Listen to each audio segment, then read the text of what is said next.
Hey guys, welcome back to my YouTube channel. तो आज हम अपोथ सीरीज को फिर से कंटिन्यू करने जा रहे हैं। तो जैसे कि हमने प्रीवियस एपिसोड में देखा था, मार्शल आर्टिस्ट बोलते क्या ये टर्टल डव सेंट की आइस डिमोनिक फ्लेम्स को यूज कर पा रहा है, तो ये पक्का ही गूगल लैंड का होगा, है ना, क्योंकि गूबाई और टर्टल डव सेंट के अच्छे रिलेशनशिप है। दूसरा इंसान बोलते कि ये पॉसिबल है। फिर हमें 10 दिन बाद का सीन दिखाया जाता है। एक इंसान बोल रहा होता है कि जो अनोनिमस मैन है वो आज फिर से नहीं आया, ये तो 6th डे है रो में ही। दूसरा बोलते कुछ ज्यादा अजीब है कि ये वापस नहीं आया, क्योंकि सिर्फ 4 ही दिन लगे थे 11 से 22 कंसेक्यूटिव विंस को जीतने के लिए। एक मार्शल आर्टिस्ट वहाँ पे होता है और बोलता है कि इसके पास ऑलरेडी 3,70,000 पॉइंट्स होंगे, है ना, और ये रैंक 96 पे है। हाँ, लुशु वहाँ पे होती है और सोच रही होती है अनोनिमस मैन, मैंने सुना कि वो सिर्फ एक सर्टिफाइड गोल्ड मार्शल आर्टिस्ट है जो कि हाई लेवल पे पार्टिसिपेट कर रहा है बैटल्स को। इसने काफी सारे पॉइंट्स को ऐसे इकट्ठा कर लिए क्योंकि ये लगातार जीतता जा रहा है। अगर मैं उसे डिफीट कर लूंगा तो मैं 90% उसके पॉइंट्स को पा लूंगी। इसकी वजह से जो हान क्लैन की फ्लोटिंग आइलैंड की रैंकिंग है वो अच्छी तरह से इम्प्रूव हो जाएगी। फिर इसी तरीके से मेरे ब्रदर को हाई लेवल वाली बैटल्स को फाइट नहीं करना पड़ेगा और हान क्लैन को लैंग क्लैन के ऊपर लाई नहीं करना पड़ेगा। हान लुशु बोलती है, हाँ ज़्यूरान, तुम यहीं पे ऑल द टाइम रह रहे हो, क्या तुमने लेटेस्ट न्यूज को सुना अनोनिमस मैन के बारे में? वो इंसान बोलते कि कोई भी न्यूज नहीं है योर हाइनेस उसके बारे में, पर ज़्वान म्यू जो है उसे कुछ पता है पर वो रिवील नहीं करना चाहता है। हान लुशु सोच रही होती है ऐसे तो अनोनिमस मैन के एक्शन लुजेंग की तरह मतलब फैमिलियर लग रहे हैं, पर मुझे लगता है वो लुजेंग होगा। लुजेंग हान जी की गाइडेंस के अंदर कल्टीवेट कर रहा है। लुजेंग बैठा होता सोच रहा था लास्ट टाइम मैं इनर पोटेंशियल को अब्सॉर्ब नहीं कर पाया उस फैट मैन के स्नो इम्प्रिंट डिवाइन डाउ को इन्फिनिटी रूलर में। कितनी सा बुरी बात है, पर ये डिफिकल्ट होता उस तरह की सिचुएशन में सरवाइव करना भी, तो मैं कहीं डिवाइन डाउ को अब्सॉर्ब कर पाता। जो की होती है इन्फिनिटी रूलर को एक्टिवेट करने की, वो इंटरनल पोटेंशियल के अंदर होती है। जो इंटरनल पोटेंशियल होता है किसी भी डिवाइन डाउ एबिलिटी का, वो एक्टिवेट कर देता है इन्फिनिटी रूलर को। अभी तक जो इन्फिनिटी रूलर है उसने इंटरनल पोटेंशियल को अब्सॉर्ब नहीं किया इमोशन सर्विंग डिवाइन डाउ का। क्या इंटरनल पोटेंशियल जो है इमोशन सर्विंग डिवाइन डाउ का वो इन्फिनिटी रूलर को एक्टिवेट कर भी सकता है? मैं जल्दी से इंटरनल पोटेंशियल को डिस्पर्स करने की कोशिश करता हूँ, मतलब बाहर निकालने की। मैं इसे इन्फिनिटी रूलर में मार्क करता हूँ, शायद मैं कोई नई चीज को लर्न करूँ। वो फिर ऐसे सेल्फलेस स्टेट में पड़ जाता है और इन्फिनिटी रूलर के अराउंड में अपने पोटेंशियल को भेज रहा होता है। जो इन्फिनिटी रूलर होता है वो ग्लो कर रहा होता है। लुजिंग सोच रहा होता है जो इमोशन सर्विंग डिवाइन डाउ है वो लास्ट में 3000 डिवाइन डाउ की, वो फिर कंप्लीट हो जाता है। लुजिंग सोच रहा होता है इस तरीके से शायद जो भी प्रॉब्लम्स मैं एनकाउंटर करूंगा इमोशन सर्विंग डिवाइन डाउ से रिलेटेड वो आसान हो जाएंगी सोल्व करने के लिए। सबसेंट वहां पे आ जाती है और बोलते यू टाई बाय जो है वो मो जीरोंग को चैलेंज करने लगा है। ये एक ओपन बैटल होगी, तुम भी देख सकते हो इस बैटल को, एंटर करो जेड वॉल ऑफ लेजेंड्स को। लुजिंग सोच रहा होता है कि 22 कंसेक्यूटिव विंस ली है मैंने, तो ये टाइम है ब्रेक लेने का। मतलब सबसेंट सोच रही होती है ऐसा और सोच रही होती है कि अगर ये ब्रेक थ्रू करेगा स्ट्रेंथ में तो आसान हो जाएगा इसे फ्यूचर बैटल्स में, इसकी वजह से और ज्यादा पॉइंट्स को गेन कर पाएगा। लुजिंग सोच रहे तो यू टाई बाय, ये तो वही पर्सन है जो लू यान को मिडिल कॉन्टिनेंट में ले गया था अपने साथ। सिर्फ एक ही फिंगर की पावर से उसने मेरे को कुछ ज्यादा दूर फेंक दिया था और ऊपर से वो मेरे फादर का चीफ डिसिपल है। लुजिंग बोलता है कि फ्लोटिंग आइलैंड जो है लू क्लैन का वो डिस्ट्रॉय नहीं हो गया है, तो यू टाई बाय अभी भी अरेना ऑफ लेजेंड में कैसे एंटर कर सकते हो, दूसरों को चैलेंज कर सकता है। सबसेंट बोलती कि जाओ और देखो, तुम समझ जाओगे जब टाइम आएगा। लुजिंग चुप होता है और एंटर कर जाता है। लुजिंग देख रहा होता है पर्सन है। लुजिंग तो सभी देख रहे होते हैं। एक बोलता है कि ये तो अनोनिमस मैन है ना, इसके पास तो अभी डिवाइन डाउ भी नहीं है पर ये रैंक 96 में पहुंच गया है। दूसरा बोलता है कि जो इंपॉर्टेंट चीज है वो ये है कि इसने ज़्वान यू को हराया है। तुम्हें पता है ज़्वान यू की स्ट्रेंथ कैसी है? ज़्वान यू ऐसा पर्सन जो कि टॉप 10 में भी एंटर कर सकता है। हाँ, लुशु भी लुजिंग को देखती है, सोच रही है ये तो आम पे है। वो जाती है उसके पास और बोलती है हेलो अनोनिमस। लुजिंग चुप होता है पहले, फिर बोलता है कि मैं क्या कर सकता हूँ तुम्हारे लिए। वो सोच रहा होता है कि मैंने अपनी आवाज को लो करने की कोशिश की है जितनी ज्यादा मैं कर सकता हूँ ताकि मेरे को रिकॉग्नाइज ना करे। ऐसे तो अपीयरेंसेस छुपाई जा सकती हैं पर वॉइस को इजीली पता लगा ही सकता है कोई भी इंसान। हाँ, लुशु बोलती है कि हॉल ऑफ ट्रू गॉड्स में क्या तुम मेरे चैलेंज को एक्सेप्ट कर सकते हो? मैं हाँ लुशु हूँ, मैं 3rd रैंक पे हूँ लो रैंक ट्रू गॉड्स में। वेल वाओ, 3rd रैंक पे। तभी एक लड़की वहाँ पे आ जाती है, वो मूनिंग होती है, मुहा जी की डॉटर। वेल वाओ, एनिमी मिल गया गाइस, और कितना ज्यादा sexy enemy. Wow, what the fuck I am saying. वो लड़की बोलती है कि तुम्हें मैंने ऑलरेडी डिफीट कर दिया, प्लीज अपने आप को ज्यादा एम्बैरस मत करो। हाँ, लुशु गुस्से से पीछे देखते हुए बोलती है तुम। वो लड़की बोलती है मूनिंग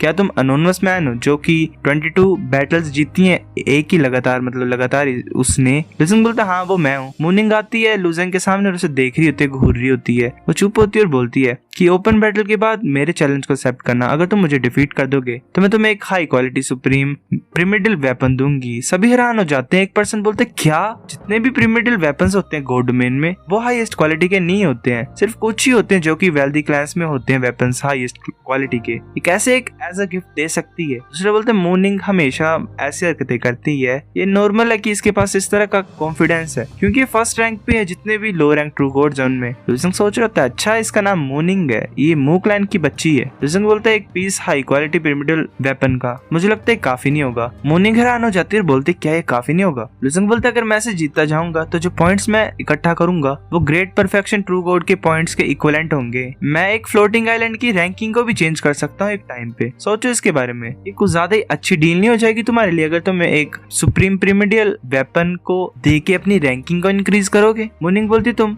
कॉन्फिडेंट हो कि तुम जीतते रहोगे हर टाइम? अगर तुम अपने ओपोनेंट को ऐसे रैंडमली चूज करोगे और मेरे को मिल जाओगे, मैं तुम्हें डिफीट कर ही दूंगी और तुम्हारे विनिंग स्ट्रीक को भी खत्म कर दूंगी। लुजंग बोलता है अगर तुम इतने ज्यादा कॉन्फिडेंट हो तो तुम डर क्यों रहे हो? ऐसे क्यों नहीं करते तुम कि तुम मेरे को 3 सेकंड रैंक सुप्रीम प्रिमिडल वेपन्स दोगे? मैं डिसाइड करूंगा चैलेंज के टाइम को और मैं ये प्रॉमिस कर दूंगा कि जो चैलेंज का टाइम होगा वो फ्लोटिंग आइलैंड की री रैंकिंग से पहले होगा। मूनिंग बोलती है कि तुम कुछ ज्यादा ग्रीडी नहीं हो, चलो मैं एक्सेप्ट करता हूँ। लुजंग बोलता है अगर मैं जीत जाऊंगा तो तुम मुझे 3 सेकंड रैंक प्रिमिडल वेपन्स दोगे। लड़की बोलती क्या मतलब उस लड़की को? हाँ लूशु को बोल रहा होता है लुजंग। मूनिंग बोलती मैं इसे क्यों दूंगी, क्या तुम हान क्लैन के मेंबर हो? लुजंग बोलता है कि तुम गैस कर सकते हो कि मैं चाहे हान क्लैन का डिसिपल हूँ या ना हूँ, ये तुम्हारे ऊपर है कि तुम इस डील को एक्सेप्ट करोगे या ना करोगे, मतलब तुम्हारे ऊपर है। मूनिंग चुप होती है फिर बोलती ठीक है। लुजंग बोलता है तुमने ऐसा नहीं बोला कि तुम मेरे को चैलेंज करना चाहते हो? हाँ लूशु बोलती पर मैं 3 सुप्रीम प्रिमिडल वेपन्स को अफोर्ड नहीं कर सकती हूँ। वो सोच रही थी अगर मैं कर भी सकती हूँ पर मैं करूंगी नहीं। लुजंग बोलते पॉइंट क्या है, अगर तुम मेरे को चैलेंज करना चाहते तो तुम्हारे लिए फ्री है। लुजंग हंस रहा होता है। हाँ लूशु हंसती है और बोलती है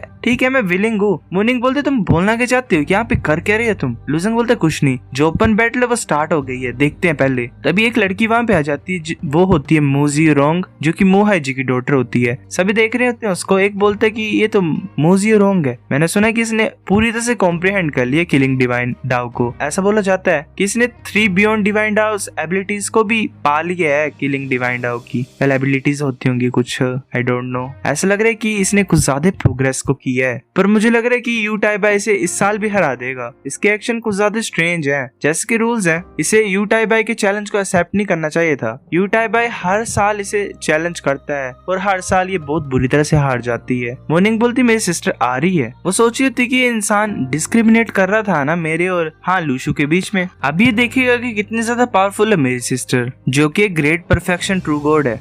ये कैसे सोच सकते हैं कि जो मेरा मू क्लैन है वो हान क्लैन के कंपैरिजन में कुछ भी नहीं है। लुजंग देख रहा होता है आगे लू जायो का चीफ डिसिपल यू टाइबाई आ जाता है। लुजंग सोच रहा होता है मैं फाइनली तुम्हें देख रहा हूँ, मैं एक स्टेप और ज्यादा क्लोज लू यान को देखने के लिए। यू टाइबाई बोलते हैं कि ये 16th बैटल है हम दोनों के बीच में, अगर मैं सही तरीके से याद कर रहा हूँ तो तुम हर मैच हारती है ना मेरे अगेंस्ट में। मुझे रोंग बोलती है कि मैं इस टाइम नहीं हारूंगी। यू टाइबाई बोलते हैं कि हर टाइम मैं पॉइंट्स का अर्न करता हूँ तुमसे। मेरे को ज्यादा शर्म आ रही है इस चीज को बोल के। एक इंसान बोलता है कितना ज्यादा झूठ बोल रहे हैं, सभी को पता है कि कितना ज्यादा बुरा रिलेशनशिप है लू क्लैन और मू क्लैन के बीच में। और ऊपर से इसने थोटला स्पिट माउंटेन के ऊपर टेक ओवर निकाल लिया ताकि ये मू क्लैन के साथ डील कर सके। दूसरे बोलते हैं ऊपर से बात यह है कि लू क्लैन पूरी तरह से डिस्ट्रॉय हो गया है और कोई भी पॉसिबिलिटी नहीं है उसकी दोबारा राइज करने की। तो यू टाइबाई इतनी ज्यादा कोशिश क्यों कर रहा है दोबारा उठाने के लिए? इतना ज्यादा कैपेबल पर्सन है पर ये ऐसा क्यों कर रहा है अपनी जिंदगी के साथ? वेल बेचारा एक लोता है वैसे ये पिलर लू क्लैन का। लुजंग है पर उसे थोड़ा सा टाइम लग रहा है गाइस। लुजंग सोच रहा था नहीं एक दिन मैं पक्का अपने फ्लोटिंग आइलैंड को ऊपर लेके जाऊंगा और सबसे ज्यादा लार्ज क्लैन बनाऊंगा और बाकी जितने भी क्लैन्स हैं उनको बताऊंगा कि क्या होता है मतलब। पर मैं भी कॉन्फिडेंट नहीं कर सकता उन्हें, मेरे को हाइड ही करना पड़ेगा पहले, फिर मैं धीरे धीरे स्टेप बाय स्टेप मूव करूंगा। लुजंग आगे तब देख रहा होता है मैच को। ज़ीरोंग अपने वेपन्स को निकाल लेती है और बोलती है तुम्हें सॉरी फील नहीं करना है, मैं बैटल कॉइंस को ले लूंगी आज तुमसे, मतलब बैटल पॉइंट्स को। यू टाइबाई बोलते चलो स्टार्ट करते हैं। ज़ीरोंग आगे तब देखती है और एक स्लैश को करती है। यू टाइबाई उसे डॉज को लेता है, वो जो स्लैश होता है वो पीछे लगता है और एक एक्सप्लोजन होती है। लुजंग सोच रहा होता है वो स्लैश उसके अकेले में इतनी ज्यादा पावर थी उसमें। मुझे रोंग तो गुज़ा खतरनाक है, ये अपनी पावर को इतनी ज्यादा खतरनाक तरीके से कंडेंस कर सकती है अपने वेपन्स में। वैसे स्लैशेस को कर रही होती है यू टाइबाई के अगेंस्ट में और यू टाइबाई डॉज कर रहा होता है। वो ऊपर की तरफ कूदती है और सोच रही होती है कि तुम इसको प्रेडिक्ट नहीं कर सकते हो। वो नीचे की तरफ स्लैश करती है। यू टाइबाई थोड़ा सा हैरान हो जाता है और अपने हाथ से उसे तोड़ देता है वेल स्लैश को। वो आगे की तरफ देख रहा होता है। ज़ीरोंग बोलती है क्या तुम्हें कुछ अजीब फील किया?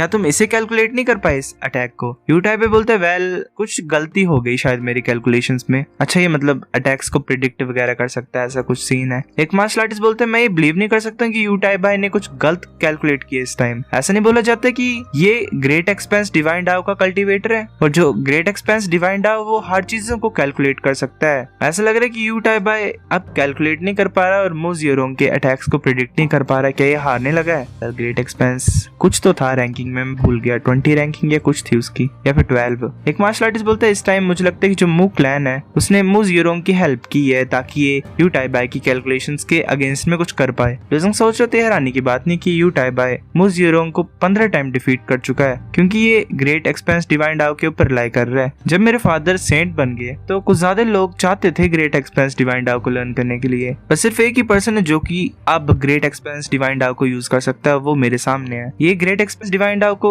ओपोनेंट के मूवमेंट्स को कैलकुलेट करने के लिए यूज कर पा रहा है। ओपोनेंट की पलक जब टूटना, चाहे हार्ट बीट या फिर किसी भी तरह की मूवमेंट को ये पता लगा सकता है। अच्छा वो ऐसे फिंगर्स को टच कर रहा होता है, पता लगा रहा होता है। सोच रहे थे पर इसने मिस कैलकुलेट क्यों किया इस टाइम पे? किस तरह के मेथड को मू जियोरोंग यूज कर रही है? मू जियोरोंग बोलती है कि मैं ग्लैड हूँ कि तुम्हारी जो कैलकुलेशंस है वो यहाँ पे काम नहीं कर रही हैं। चलो पूरी तरह से तुम्हारी फ्लोटिंग आइलैंड को डिस्ट्रॉय करते हैं और लू क्लैन जो है वो नीचे डूबेगा इस टाइम ऑफ सी में, क्योंकि वो कुछ ज्यादा अनोइंग था। वो जल्दी से मूव करती है। यू टाइप आगे की तरफ देख रहा होता है और कैलकुलेट करने की पूरी तरह से कोशिश कर रहा होता है। सो गाइस एपिसोड नंबर 431 इतना था। अगर आपको वीडियो पसंद तो लाइक करो, नहीं भी लाइक कर दो, शेयर कर दो, साथ कमेंट करके बताओ। अगर आपको वीडियो कैसी लगी सब्सक्राइब करो। तब तक के लिए बाय बाय।